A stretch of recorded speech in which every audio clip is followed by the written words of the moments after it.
Hello everyone, I'm your Shadow Buddy and welcome back to Perceptions of the Dead. I'm really excited to get back into this. This was really good. Okay, so we're doing the Phantom Ice Cream Truck this time. Follow a denizen of the border between life and death as he answers a call to rescue a missing child. Ooh, spooky. A glance around reveals an empty street, and I take a moment of solitude to adjust to my layers. It does little to stave off the biting wind. Okay. I clench and unclench my fingers with a deep-rooted ire. Ooh, he's mad. I am not being paid well enough for this shit. Uh-huh. The Acolyte. That doesn't sound ominous at all. A name like the Acolyte? Yeah, that doesn't sound dangerous and spooky. This was the second night since I had started this assignment. The couple had hired me to bring back their son. Oh, okay, so you're... so comfortable with the way the official investigation was turning up so very little, and how much the media had begun to spin the tale into a ghost story. The Phantom Ice Cream Truck. Ooh. What a mouthful. A messy case, too. The police's initial involvement had been straightforward. The first child had fell off the map like the earth had swallowed him whole. Right off the street, according to witnesses. No one saw a thing. No reliable witness heard anything either. No unfamiliar cars or people. No unfamiliar sounds. Spooky. One moment he was in front of his parents' home, the next he was gone. Was it the Phantom of the Opera? He's known to take people. Strange, but there could be plenty of explanations for such an incident. Very mundane ones. Like a kidnapper that goes around in an ice cream truck? Such explanations became more unlikely when every child in the neighborhood reported hearing ice cream truck music right around the time of the disappearance. Whoa, what a coincidence. Of course, without a single adult able to corroborate this mysterious music, the children's testimony was quickly dismissed. Uh-huh. Still creepy, right? I mean, I guess. And oh so mysterious. Yeah? Even more so when it happened again, then a third time. Okay. It was the third parents who hired me. I never really figured out how my clients find me. It's not like I list my number anywhere or advertise. But somehow word of mouth leads to my phone ringing, and a familiar phrase to indicate it's for business. Ya, ya, fatan. I seek a pact with that which should not be. That's kind of strange, but okay. I know, it's a little trippy. Mm-hmm. It's from a book I had read back in college. Oh, okay. A friend came up with the joke as his invocation of my aid. He must have used it dozens of times when we were younger, typically for a ride when he had been out drinking. I had become so used to it that when I first answered the phone and heard an unfamiliar voice say the phrase, I just kind of went with it. The next time it was the same. Okay. It became common. All right. Where are you? We live in Rosterfield, Maine. I know it's a long way from where I heard about you, but can you help us? No. What do you think I am, like a private detective? Okay. Will you pay the price? All magic comes with a price, dearie. We will pay anything if you can bring back our son. Anything? The deal is struck. Okay. And with that, I called in sick to work. Told them I had the flu and would need a few days off. Oh, so you just do this on the side? I was given shit about not getting my flu shot, but they didn't hassle me too much. That evening, I was on a plane. Ooh. I arrived at the house at midnight. I did not knock. After all, it was important to keep up appearances. The window to the left was latched, but the right slid up easily. Are you sneaking into the house that you're going to be like... I found the boys' room first and gave it a once-over. Legos, Ben 10 toys, and Star Wars paraphernalia littered the floors and walls. A quick once-over revealed nothing useful, though. Okay, that just kind of sounded weird. I found the boys' room first and gave it a quick once-over, and so he starts with that, and then he ends with a quick once-over. I sat on the foot of the bed for almost 10 minutes before one of them stirred. Jeez. Oh my god!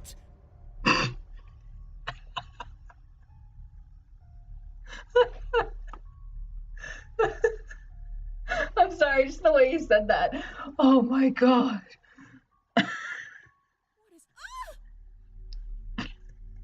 Normal reaction. I turn around slowly.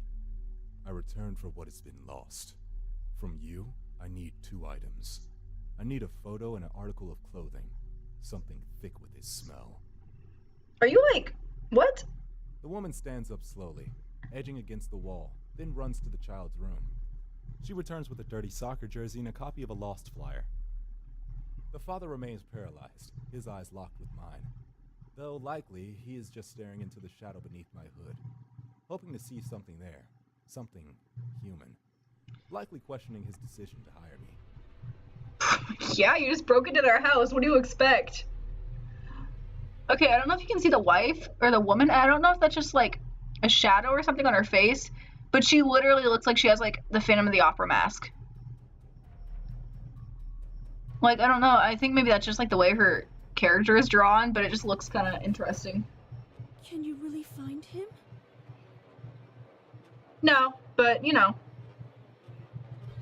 I take a long smell of the shirt, then discard it. I take a look at the photo. This time, I spend a lot longer. Aw, he's cute. I wasn't really some bloodhound. I couldn't track by scent, but the photo helped a lot. Now I knew what he looked like. Then why did you ask for the shirt? You dingus? Yes.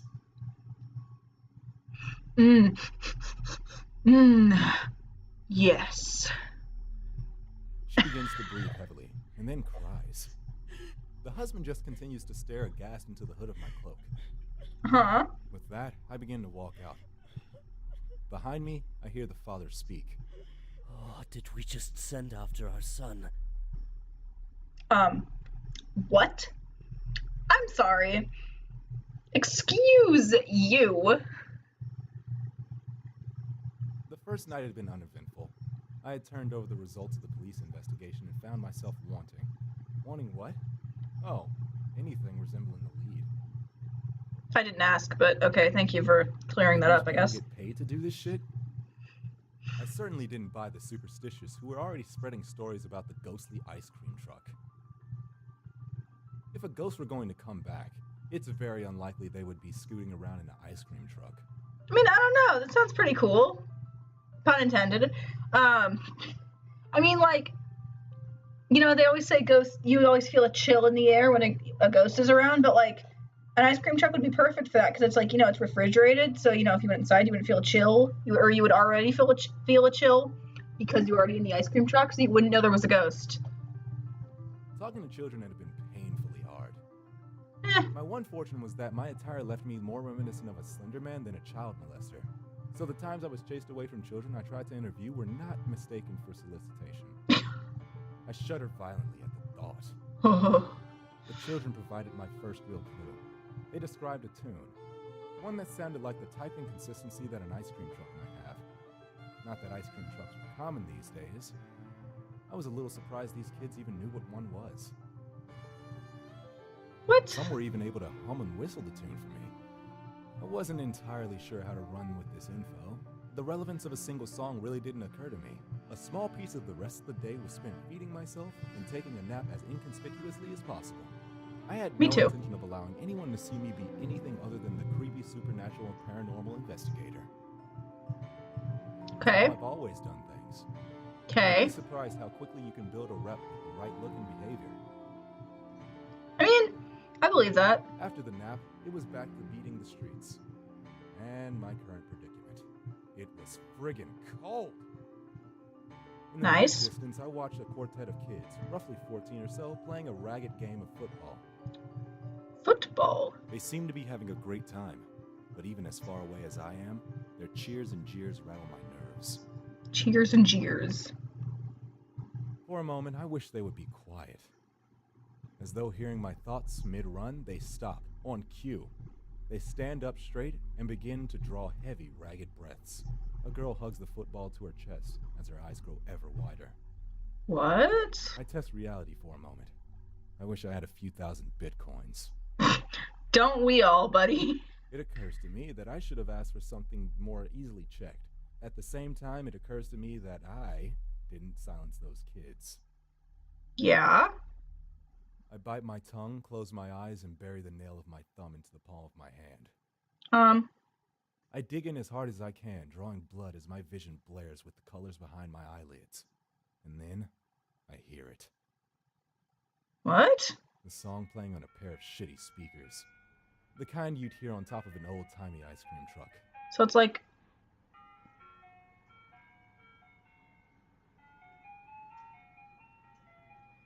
Oh, what's the song? I don't know if you can hear it, but is it Greensleeves, the song? My eyes flick open as I scan the horizon. Whoa, dude, what kind of abilities do you have? That's cool. The truck passes Hey, inches from clipping my shoulder and heading straight towards the kids. cool. No, you Ice fucking cream. don't. Uh-huh. I break into a run, and despite the trivial speed of the truck, barely manage to keep up. Well, yeah, it's a moving vehicle. What do you As the expect? truck closes on the kids, it slows to a stop, and I finally begin to close the gap. Run on home, you kids. It's getting dark. This town isn't safe after dark. Okay. Getting dark? What is he talking about? The sun set hours ago. No sooner had the words crossed my mind when it all went black. For a few moments, I thought I had been knocked unconscious. Then my eyes began to adjust. I make out the faintest impression of light. Oh no. This isn't good. You kids better get in. I'll get you home safe. No, haven't your mothers and fathers ever told you not to get in a car with a stranger? I watch helplessly moving through the dark like it was molasses. Shadows pass before the light as he ushers them into the truck. No. Okay. These kids are 14. They should know by now not to get in a car with a stranger. Especially when it's, one, nighttime, and two, it's a weird, creepy ice cream truck. No! The truck lights blare into brilliance, and I hear the motor roar as the car begins to move forward at a pace more in keeping with the motor vehicle. I would lose it even if I were still able to move. That's not logic to get into a... never mind. No! You blew it. I let out a choked cry after them. Ah. Stop! Oh, so you have to say everything 2 times? Then I stop. The second cry had no depth to its volume. While the no had echoed normally down the empty street, the scream of stop had sounded like I screamed into the middle of a very crowded room. Slowly I reached behind me, laying hands on one of my pieces of emergency equipment. The kind of stuff you don't use when you want people to think you're some manner of elder horror. Do you really think that whoever's driving that, whoever or whatever is driving the ice cream truck just hears you yell, stop! And he's like, oh, okay, I guess I should stop. That guy told me to, so, therefore I have to listen to him. Did you really think that would work? I slowly bring it around, just as I feel the breath on my neck. With a whip, I crack the flare, seeing it burn red hot through my clenched eyes, and I hear the cacophony of screams. I open them. Yeah, those kids are dead. Thousands of twisted, naked heaps of malformed, demi-human flesh writhe in the agony of the light. And as I raise it above my head, the flare burns brighter. The darkness washes away. Ooh. I wheel around in place, but find myself alone back in the street. Wasn't it nighttime? Is it daytime now? In the middle of the day. Oh, yeah, see? I drop the flare and try futilely to snuff it out with my boot. My little display has drawn an audience, and not so far down the street, I see my clients. Oh, fuck. Yup.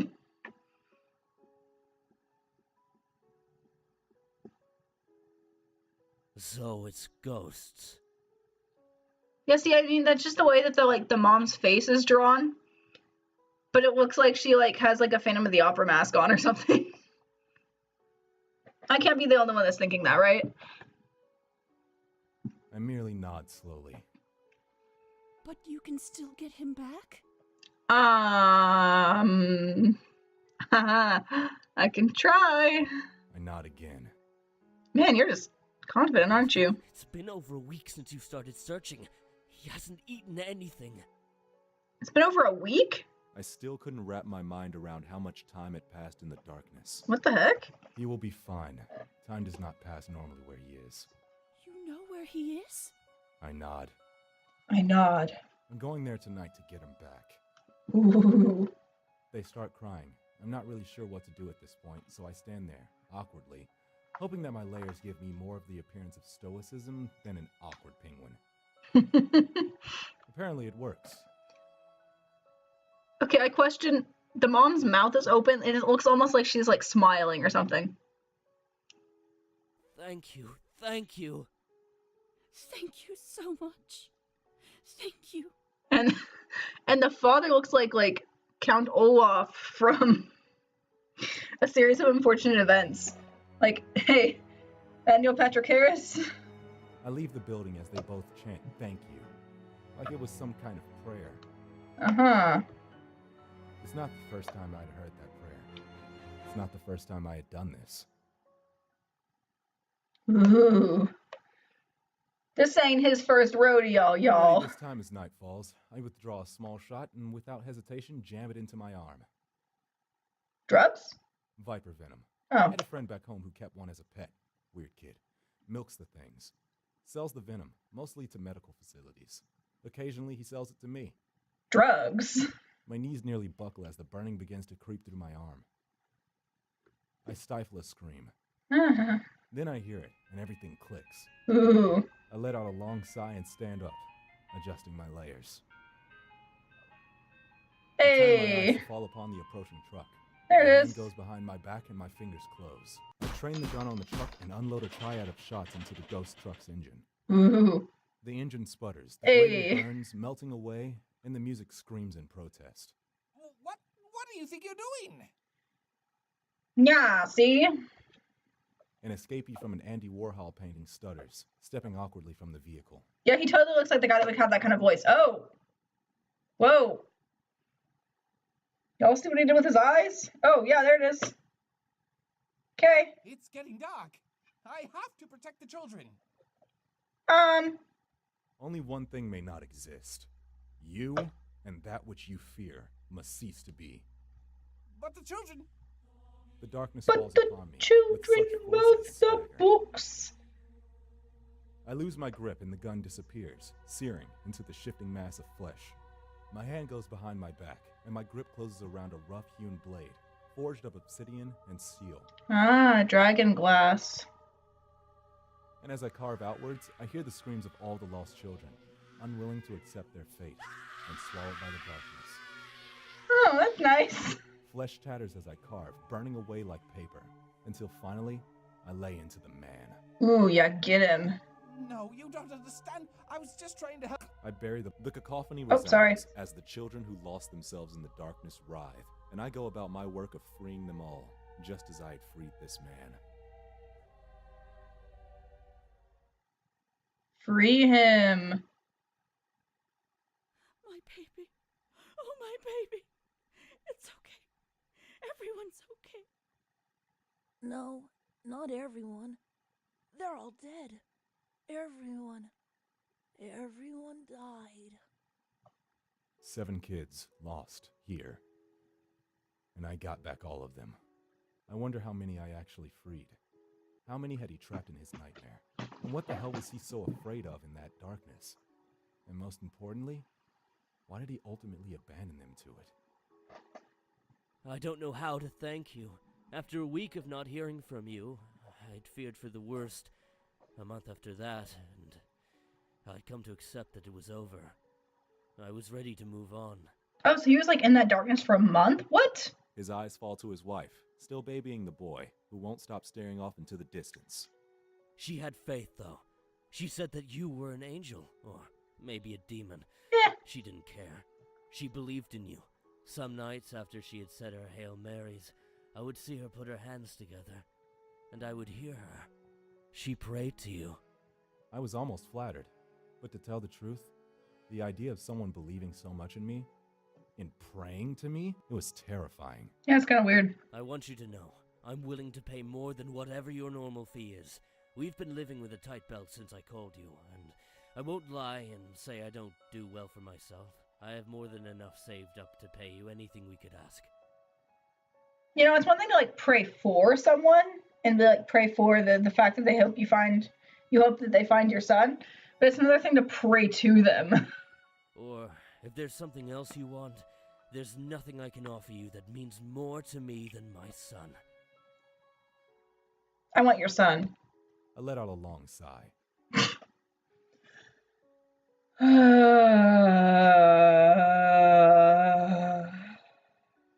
Was that long enough? I reach up to my hood and pull it back. Both of them gasp, stepping back and then cocking eyebrows in unison, having perhaps expected something more. Are you just a skull? After having been gone for 2 months, I could really use a job. Hey. Okay.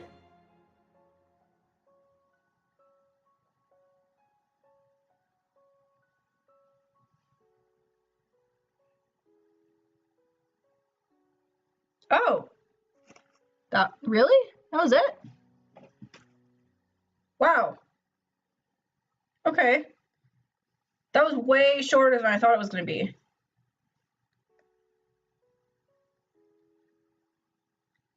Okay, cool.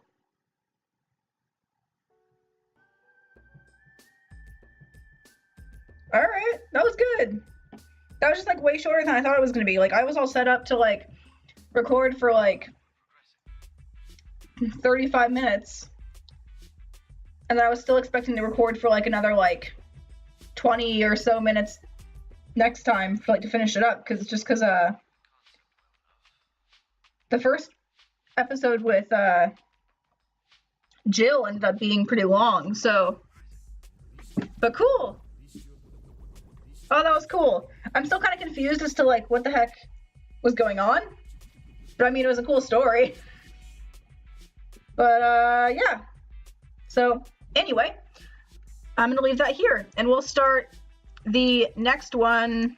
We'll start the next one. Save that one here. Yeah, sure.